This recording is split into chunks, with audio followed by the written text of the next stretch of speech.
آپ کو اپنا فارغ وقت اپنے شوہر کو قابو کرنے میں لگانا چاہیے۔ علینا کانپ اٹھی۔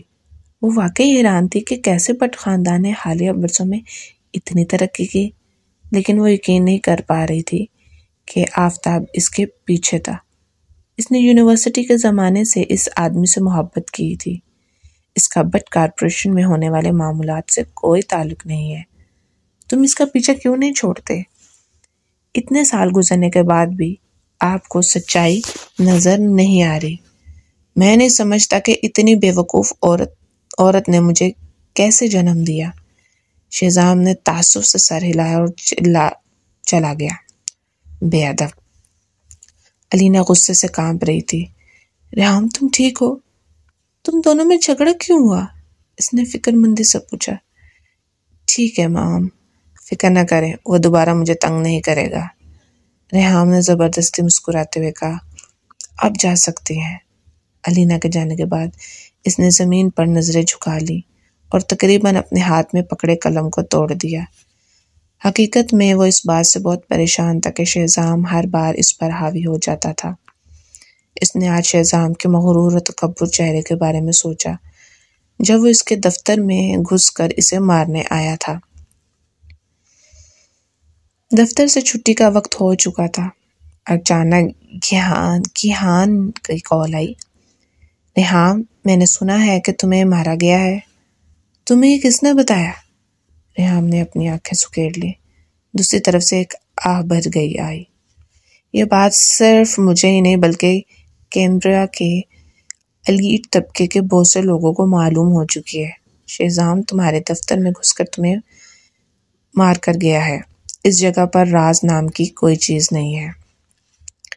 ریحام نے فون پر اپنی انگلیاں سختی سے جما لی۔ کیمبریا میں سبھی جیسے ریحام سوری کو مذاق سمجھتے تھے۔ دیکھو تم کم از کم سوری کارپوریشن کے دوسرے نمبر کے مالک ہو۔ اس نے تمہیں مار کر حد بات کر دی ہے۔ وہ تم سے آرام سے بات بھی کر سکتا تھا، لیکن اس نے ایسا نہیں کیا۔ اس نے تمہاری کوئی عزت نہیں کی۔ ریحام نے لب بھینچے۔ ریحام، کیا تم ہمیشہ اس کے نیچے دبے رہنے پر راضی ہو؟ در حقیقت اگر شہزام ناکام ہوتا ہے تو سوری خاندان میں اگلی پوزیشن تمہاری ہوگی۔ تم اصل میں کیا کہنا چاہتے ہو؟ ریحام نے سرد لہجے میں پوچھا۔ ہم بھائی ہیں اور ہم ساتھ مل کر کام کر سکتے ہیں، گیہان نے جواب دیا۔ دیکھو ماضی میں تم نے میری کتنی مدد کی اور بٹ خاندان صرف چند سالوں میں آسٹریلیا کا دوسرا امیر ترین خاندان بن گیا ہے۔ میرا معاشرے میں مقام بدل چکا ہے۔ کیا تم میرے جیسا نہیں بننا چاہتے؟ تم ٹھیک کہہ رہے ہو، میں نے واقعی تمہیں ماضی میں کم سمجھا تھا، ریحام نے طنزیہ لہجے میں کہا۔ سچ بتاؤ تم مجھ سے کیا چاہتے ہو؟ تم سمجھدار انسان ہو ریحام، اس لیے میں بات گھما پھرا کر نہیں کہوں گا۔ کیا تم سوری کارپوریشن کی لیب میں بننے والے نئے مائکرو چپ کا ڈیٹا حاصل کر سکتے ہو؟ مجھ پر بھروسہ کرو، شہزام کو تباہ کرنے کا یہ بہترین موقع ہے، یا پھر تم ساری زندگی اس کے ظلم تلے رہنا چاہتے ہو؟ تم مجھے زیادہ سمجھ رہے ہو۔ شہزام نے ان حالیہ برسوں میں مجھے کبھی ان ڈیولپمنٹ میں مداخلت کرنے کا موقع نہیں دیا۔ وہ مجھ پر ہمیشہ نظر رکھتا ہے۔ ریحام نے چرمی کرسی پر ٹیک لگاتے ہوئے کہا۔ تم خود راستہ نکال سکتے ہو ریحام، ہم اپنے لیے مواقع پیدا کر سکتے ہیں، گیہان نے قائل کرنے والے انداز میں کہا۔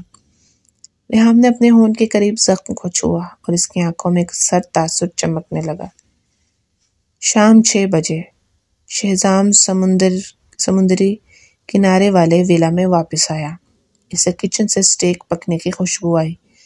میرا ہلکا گلابی ایپرن پہنے کچن سے باہر نکلے جس پر کارٹون بلی بنی ہوئی تھی۔ نیچے پہنی گئی سفید لباس صاف اور بے داغ لگ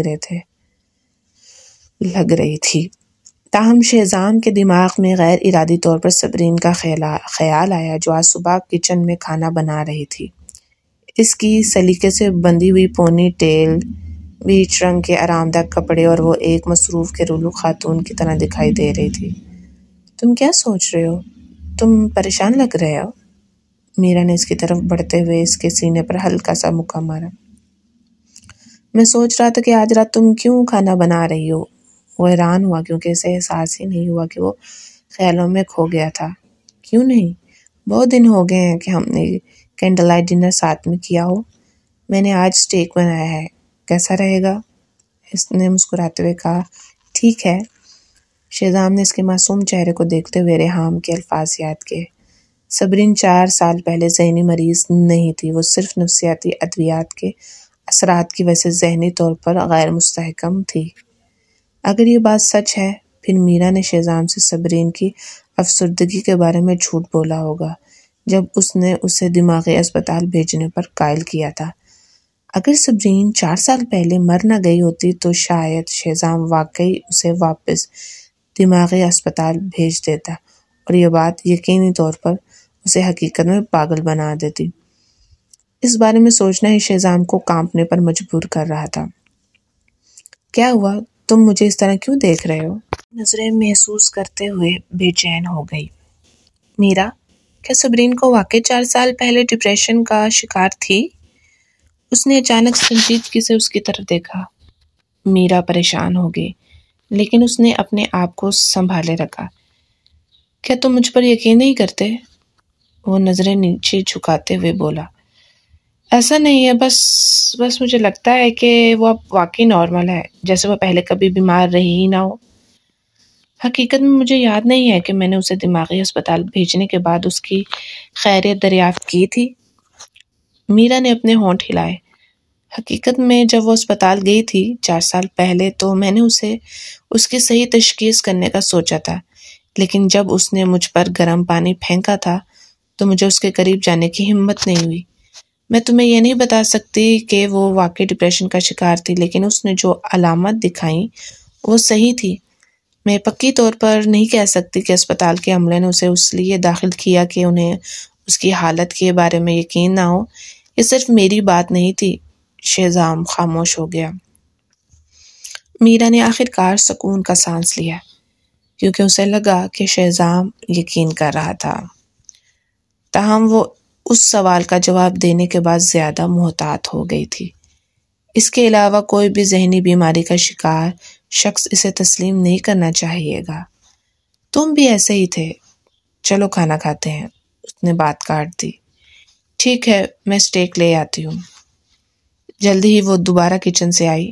اس نے کھانے کی تیاری میں بہت محنت کی تھی، یہاں تک کہ پلیٹوں کو گاجروں سے سجایا تھا۔ تاہم شہزام نے ایک دو نوالے کے بعد مزید کھانے کی خواہش محسوس نہیں کی۔ یہ نہیں کہ کھانا برا تھا، لیکن کسی نہ کسی وجہ سے صبرین آج دوپہر بنایا سادہ گھریلو کھانا اس سے زیادہ لذیذ معلوم ہو رہا تھا۔ حقیقت میں اسے پہلے اسٹیک بہت پسند تھا، لیکن اس کی پسند اب بدل چکی تھی۔ کیسا ہے؟ میرا اسے امید بھری نظروں سے دیکھ رہی تھی۔ کیا تمہارے سر کی جلد میں ابھی تک پین ہے؟ شہزام نے بات بدل دی۔ میرا نے ہچکچاتے ہوئے اپنے بالوں کو چھوا۔ مجھے تو ٹھیک لگ رہا ہے، تمہیں تکلیف دینے کے لیے معذرت چاہتا ہوں، اس نے ندامت کے ساتھ کہا۔ میں نے ایسے کارپوریشن کے شیئرز ہولڈرز کو اطلاع دے دی ہے کہ صبرین کل سے اس کا انتظام سنبھال لے گی۔ جب وہ کل دوبارہ کنٹرول حاصل کرے گی تو وہ چاہے گی کہ تم یہاں سے چلی جاؤ، اور تمہیں اس سے بحث نہیں کرنی چاہیے۔ اگر تم ریل اسٹیٹ کے کاروبار میں دلچسپی رکھتی ہو تو کل میں تمہارے لیے ایک نئی کمپنی قائم کر سکتا ہوں۔ میرا کے چہرے پر مسکراہٹ جمود کی حالت میں آ گئی۔ کیوں؟ اتنی اچانک بات؟ آج دوپہر تو تم نے یہ نہیں کہا تھا۔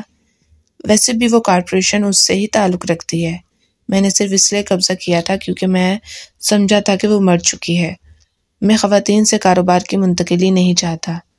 مجھے امید ہے کہ تمہیں اعتراض نہیں ہوگا، اس نے اسے دیکھتے ہوئے کہا۔ بالکل نہیں، میرا نے غیر متاثر نظر آتے ہوئے کہا، لیکن حقیقت میں وہ غصے میں تھی۔ اسے امید نہیں تھی کہ شہزام اتنی جلدی کارپوریشن چھوڑ دے گا۔ کیا یہ ریل اسٹیٹ کا کاروبار ہی وہ چاہتی تھی؟ بالکل نہیں، اس کی سب سے بڑی خواہش تھی کہ وہ سب کچھ حاصل کرے جو صبرین کا تھا۔ اسے صرف اس بات کا مزہ آتا تھا کہ وہ اس عورت کا سب کچھ چرا لے جس نے چپکے سے ماریا کی طرف ایک نظر ڈالی جو قریب کھڑی تھی۔ مسٹر شہزام، میرا خیال ہے کہ مس صبرین بہت خوش ہو جائیں گی۔ اس نے آج سب کے سامنے مس میرا کو تنگ کیا۔ ماریا نے فوراً کہا، کوئی بات نہیں ماریا، یہ اہم نہیں ہے۔ میرا نے ایک آہ کے ساتھ جواب دیا۔ شہزام کو برا لگا۔ اس نے فوراً وضاحت کی، میرے پاس کوئی اور راستہ نہیں تھا۔ وہ مجھے شادی کے سرٹیفکیٹ سے دھمکا رہی ہے۔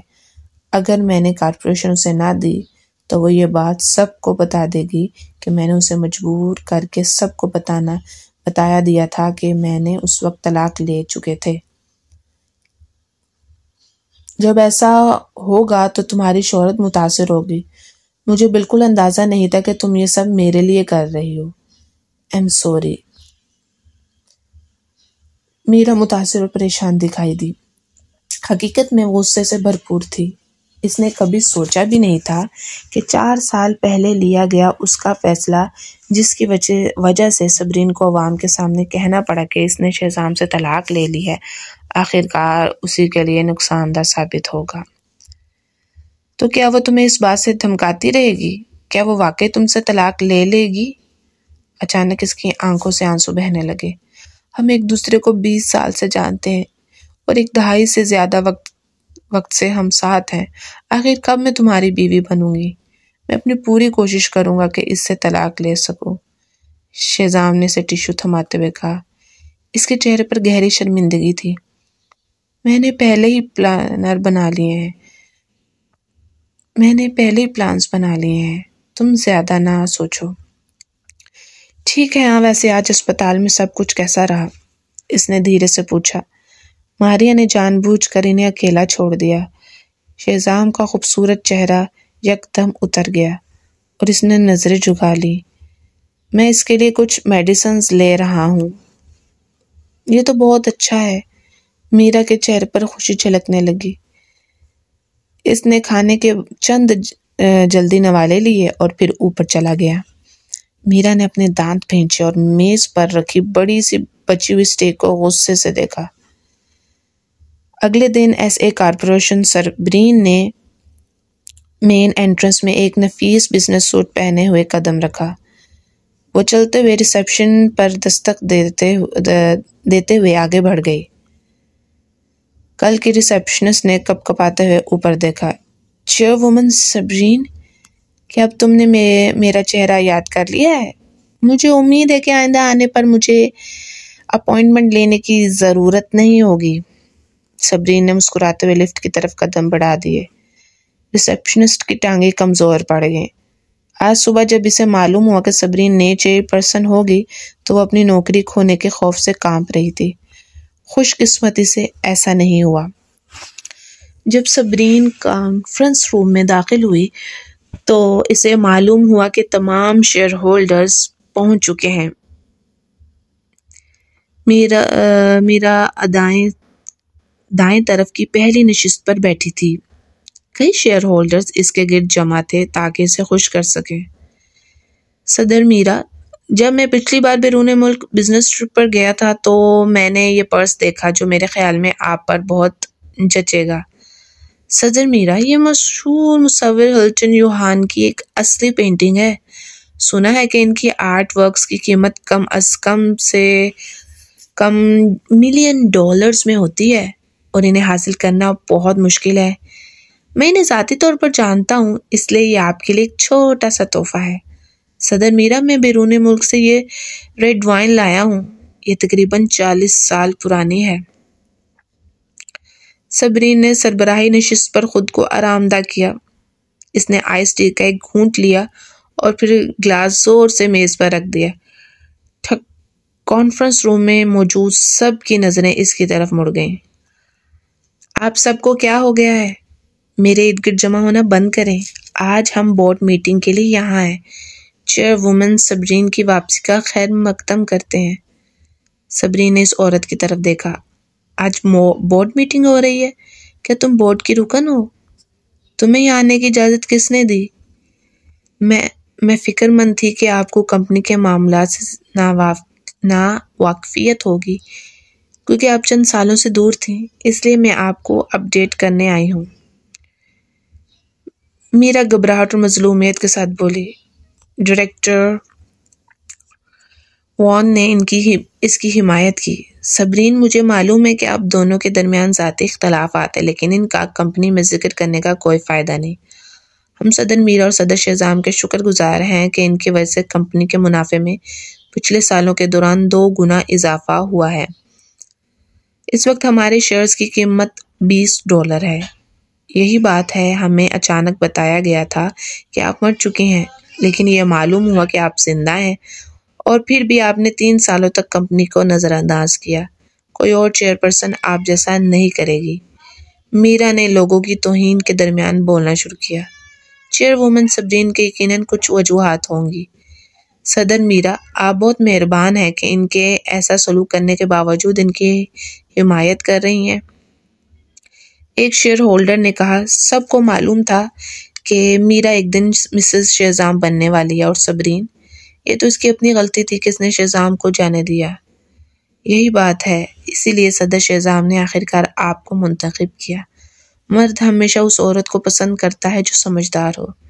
کچھ نے آہستہ سے سرگوشی کی۔ صبرین نے اس شخص کی طرف تیز نظریں ڈالی جس نے یہ تبصرہ کیا تھا۔ مزے کی بات یہ تھی کہ وہ ایک خاتون شیئر ہولڈر وریشا تھی۔ ڈائریکٹر وریشا، آپ کے بھونکنے کی عادت واقعی آپ کے نام پر پوری اترتی ہے، اس نے طنزیہ لہجے میں کہا۔ ڈائریکٹر وریشا کو اس جملے کا مطلب سمجھ آیا تو وہ غصے سے بھر گئی۔ چیئر وومن صبرین، آپ کا مطلب کیا ہے؟ کیا میں غلط کہہ رہی ہوں کہ مرد ہمیشہ نرم و خوبصورت عورت کو پسند کرتے ہیں؟ میں صرف 3 سال کے لیے غائب تھی، اور اب ہر کوئی سوچتا ہے کہ وہ میرے ساتھ بدتمیزی کر سکتا ہے نا؟ یہ مت بھولیں کہ آپ سب کو اس بورڈ میٹنگ میں بلانے کے لیے کس نے ہدایت دی تھی۔ صبرین نے کمرے کو یاد دلایا جو لوگوں سے بھرا ہوا تھا۔ یہ شہزام تھا۔ سب خاموش ہو گئے۔ میرا مشورہ ہے کہ تم ابھی یہاں سے چلی جاؤ، ورنہ میں ہاشم کو کہوں گی کہ تمہیں باہر نکال دے۔ میرا کا خوبصورت چہرہ ایک دم زد پڑ گیا۔ وہ جانتی تھی کہ ان دونوں نے ابھی تک طلاق نہیں لی تھی، لہٰذا اگر صبرین سب کے سامنے حقیقت بتا دیتی وہ قدرتی طور پر تیسری عورت بن جاتی۔ ٹھیک ہے، میں جا رہی ہوں۔ وہ اپنی جگہ سے اٹھی اور مظلوم نظر آتی ہوئی دروازے کی طرف بڑھنے لگی۔ صبرین کو بورڈ آف ڈائریکٹرز کی نفرت بھری نظروں کی پرواہ نہیں تھی۔ ہاں، ایک بات اور، ایس اے کارپوریشن کی چیئر وومن ہونے کے ناطے میں تمہیں تمہارے عہدے سے برطرف کر رہی ہوں۔ سب کچھ نپٹا کر یہاں سے نکل جانا۔ یہ زیادتی ہے، ڈائریکٹر وان نے پریشانی سے کہا۔ ہم اس فیصلے کی مخالفت کرتے ہیں۔ یہ صحیح ہے، چیئرپرسن کو ہٹانے کا حق شیئر ہولڈرز کو حاصل ہے۔ باقی لوگ بھی ہاں میں ہاں ملانے لگے۔ اب سب کو لگتا ہے کہ شہزام کی حمایت سے آپ کو معاف کر دیا جائے گا، ہے نا؟ صبرین کی نظریں پورے کمرے میں گھوم گئیں۔ سب خاموش ہو گئے۔ ٹھیک ہے، تو میں اسے فون کر لیتی ہوں۔ صبرین نے شہزام کو فون میں لایا۔ چند سیکنڈز بعد اس کی سرد آواز سپیکر پر گونجی۔ کون ہے؟ شیئر ہولڈرز ہنسنے لگے۔ اس کے سابق شوہر نے اس کا نمبر بھی محفوظ نہیں کیا تھا۔ اس کا سلوک میرا سے بالکل مختلف تھا۔ میرا جو تقریباً دروازے تک پہنچ چکی تھی رک گئی اور مسکراتے ہوئے پیچھے مڑ کر دیکھنے لگی۔ صبرین پریشان نہیں ہوئی۔ وہ فون پہ سکون سے بولی، میں ہوں صبرین۔ تم؟ صدر شہزام، آپ سپیکر پر ہیں۔ اس نے بات کاٹ دی۔ مجھے اندازہ نہیں تھا کہ صرف 3 سالوں میں میرے شیئر ہولڈرز میرے ساتھ بدتمیزی کرنے لگیں گے۔ اب تو میں میرا کو بھی برطرف نہیں کر سکتی۔ فون کے دوسری طرف موجود شہزام کا خون کھول اٹھا۔ وہ کچھ بولنے ہی والا تھا کہ صبرین نے بات جاری رکھی۔ یہ میری جیب میں کیا چیز ہے؟ لگتا ہے کوئی سرٹیفکیٹ ہے۔ لفٹ میں داخل ہونے والا شہزام تقریباً اپنے سامنے موجود سیفٹی باکس کو لات مار بیٹھا۔ کون سا سرٹیفکیٹ؟ اس کے شادی کا سرٹیفکیٹ۔ یہ عورت پھر اسے دھمکا رہی تھی۔ شیطانی عورت۔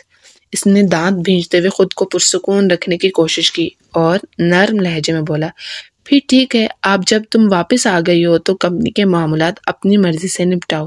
یہ تو بہتر ہوگا کہ کمپنی اس کی قیادت میں تباہ ہو جائے۔ صبرین نے اپنے ہاتھوں میں موجود بال پین کو گھماتے ہوئے ایک ادا سے کہا، لیکن یہ لوگ صرف میرا کی پرواہ کرتے ہیں۔ میں واقعی مایوس ہو رہی ہوں، یہ سب بہت مشکل ہے۔ شہزام کے جسم میں جھرجھری سی دوڑ گئی، لیکن اس کے پاس کوئی چارہ نہ تھا۔ ایس اے کارپوریشن تمہاری ہے تو تمہیں مکمل اختیار ہونا چاہیے۔ جو تمہاری بات نہ مانے میں کسی کو بھیج کر ان سے بات کروا دوں گا۔ شکریہ، خدا حافظ۔ اس نے فون کاٹ دیا۔ میٹنگ روم میں ایک دم مکمل خاموشی چھا گئی۔ شہزام کے لہجے سے ایسا لگ رہا تھا جیسے وہ صبرین کے ساتھ خاص سلوک کر رہا ہو۔ کیا یہ اس لیے تھا کہ وہ اس کی سابقہ بیوی تھی؟ مزید یہ کہ جس انداز میں صبرین نے اس سے بات کی، ایسا محسوس ہو رہا تھا جیسے ان دونوں کے درمیان ابھی بھی کچھ باقی ہو۔ چند منٹ کے اندر اندر شیئر ہولڈرز پریشان ہو گئے اور میرا کی حمایت کرنے پر پچھتانے لگے۔ یا اللہ، اگر ہمیں شہزام کے پاس لے جا کر تھوڑی سی بات چیت کروائی گئی تو یہ تو برا ہوگا۔ ڈائریکٹر وان نے خشک کھانسی کی۔ ہم صدر شہزام کے فیصلے کا احترام کریں گے۔ بالکل، ہم وہی کریں گے جو صدر شہزام کہیں گے۔ باقی سب نے فوراً ہاں میں ہاں ملائی اور سر ہلایا۔ میرا کا چہرہ ایک دم زرد پڑ گیا۔ وہ دروازے کے قریب کھڑی یہ دیکھنے کے لیے انتظار کر رہی تھی کہ صبرین کس طرح ذلیل ہوتی ہے، لیکن اب ایسا لگ رہا تھا کہ شرمندہ وہ خود ہو رہی تھی۔ تم ابھی تک یہاں کیا کر رہی ہو؟ صبرین نے اچانک مڑ کر اپنا فون ہوا میں لہرایا اور کہا، شہزام نے کیا کہا تھا؟ تم نے نہیں سنا؟ جلدی کرو، اپنی چیزیں حوالے کرو۔ میں تمہیں اپنی کمپنی میں مزید دیکھنا نہیں چاہتی۔ میرا غصے سے لال پیلی ہو گئی۔ اس کی آنکھیں آنسوؤں سے بھر گئی، لیکن اس نے سر جھکا کر فوراً وہاں سے نکلنے کا فیصلہ کیا۔ شیئر ہولڈرز کی سمجھ میں نہیں آ رہا تھا کہ کیا کریں۔